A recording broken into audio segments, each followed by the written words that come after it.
طبعا عمر كوري خطاب رضي رحمة الله إليه بفرماء: حاسبوا أنفسكم قبل أن تحاسبوا، وزنوا أنفسكم قبل أن توزنوا، فإن اليوم عمل ولا حساب، وغدا حساب ولا عمل. فرمي محاسبة إخوتان بكن بيجوي محاسبة بكرين لأن الله جل جلاله، وفرمي وزني خوشتان بكن كيشانو بيواني إخوتان بكن بيجوي ترازوي الله جل جلاله دابن ربوتان وكيشانو بيوانا بكرين. ويبراسي إنساني مسلمان نابي لحظيك هبي محاسبة الله جل جلاله لخيالنا به هبه بردوامي محاسبة الله جل جلاله لأندي شو لخيالها به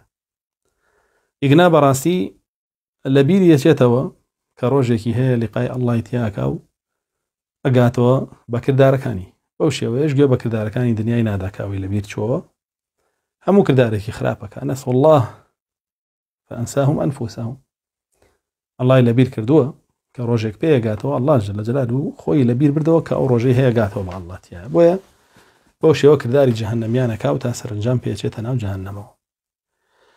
وفرمي كيشانو بيواني خوشتام كان بيجوي الله جل جلاله كيشانو بيوان تام بودا بنشوك براسي أمرو كردارة بياني محاسبة وادو بياني محاسبة كردار كردن يتربوني نعمله بويا براسي حساب إنسان بيخوي بوا ما دبكا كاتيت قسي بكي كاتيت كردارك بكي أو تماشاك خود بكا بزانا بو روجي حساب لسر أكوي يا بوت أبي